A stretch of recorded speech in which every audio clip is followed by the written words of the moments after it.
Hi, it's been years since I recorded A Day of Rest, but somewhere in the midst of all the changes that have happened, the last chapter of the book got deleted.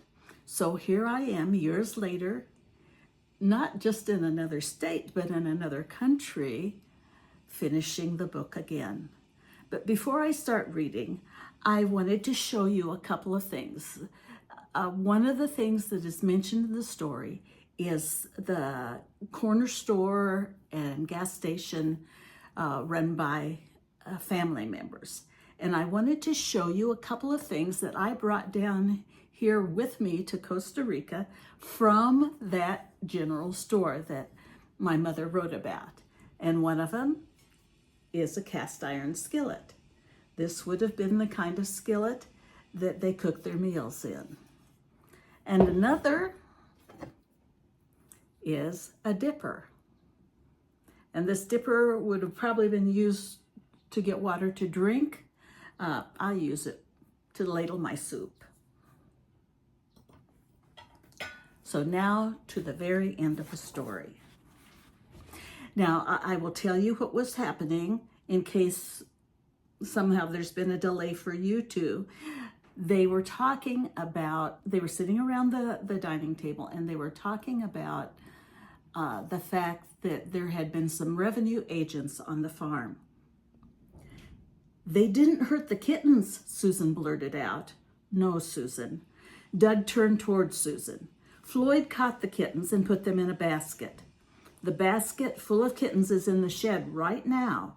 However, the old cat may not like it there and hide the kittens somewhere else before morning."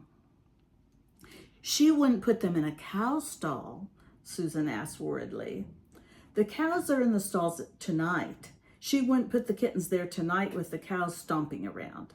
And I'll check the bins tomorrow night before I put the feed in the bins, just in case.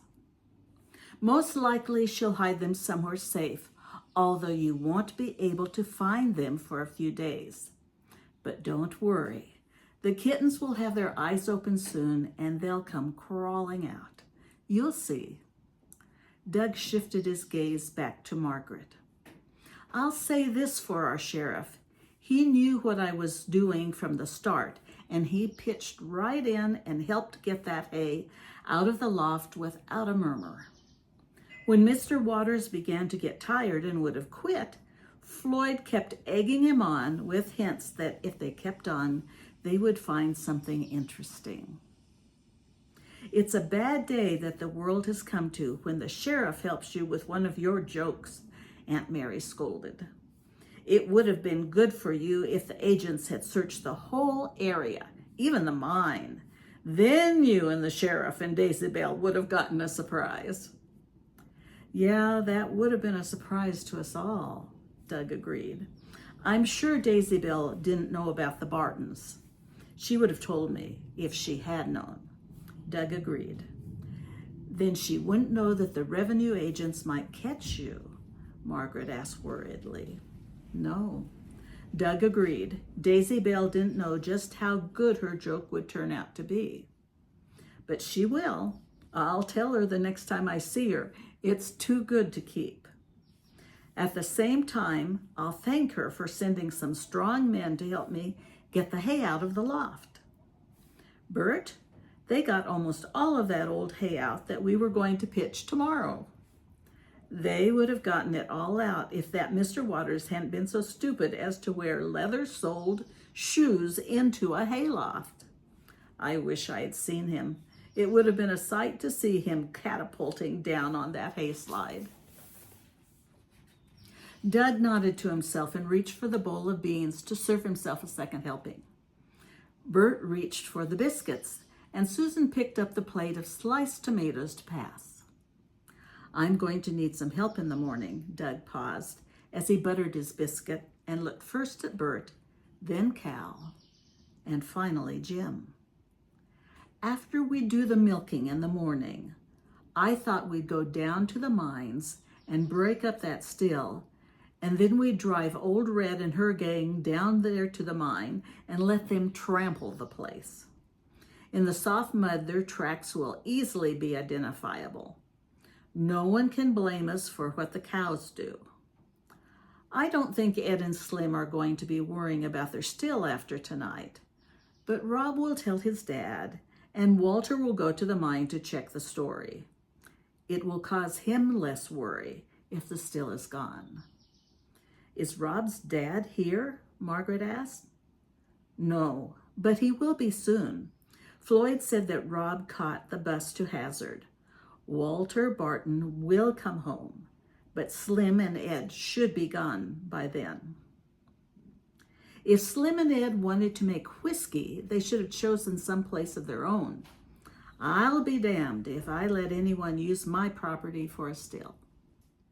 With a determined look at Aunt Mary, who had snorted at Doug's use of the word damned, Doug took another bite of the biscuit and continued.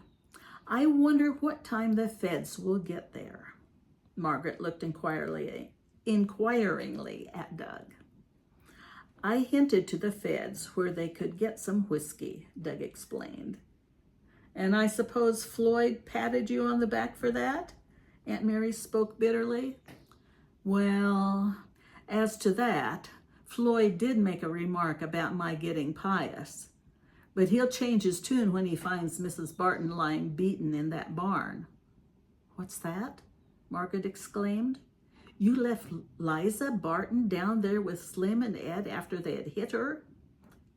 Dad tried to get her to come with us, Bert explained hurriedly. She wouldn't come. I couldn't drag her out kicking and screaming. She would have fought me every step. She's as stubborn as Aunt Mary. She probably wanted to keep her dirty linen in the family, Aunt Mary commented dryly. Now, thanks to you, Doug, it will be all over the county. Aunt Mary shook her head mournfully. I didn't think I'd ever live to see the day that a McTay tattled to the feds. Now, Aunt Mary, Doug said firmly, you're going to live to see things a lot stranger than that. Anyway, Ed and Slim knew when they took Bert that they would have to pay. In fact, Rob warned them that I would make them pay. This seemed to me to be the easiest and quickest way. Furthermore, he continued, I believe in paying my debts. As I saw it, I owed Mrs. Barton a debt. She was beaten up and tied up because she tried to help Bert and Jim. The only way I could see to pay that debt was to send those two men to prison before they killed her. I think the feds can pay both my debts to the Bartons. A wide yawn caused Doug to break off speaking. The officers did our work for us tonight, Bert. After we get that still broken up tomorrow, we can take the rest of the day off. Doug looked over to Margaret thoughtfully. Jas said there was a big catfish in a hole in Lower Willow Creek. If we took a lunch with us, we could pick up Jas and go see if we could catch that fish. None of us got much rest today. We might as well make tomorrow a day of rest. A day of rest indeed, Margaret thought. A week from today, he wants me to get married, and tomorrow he wants me to go fishing. She looked around the table to see how a day off would affect the others. At Susan and Bert, who would soon have 2 older brothers, as well as a new mother. At Cal and Jim, who would have a younger brother and sister, as well as a new father. Margaret nodded her head as she smiled at Douglas. Yes, a day of rest would be good.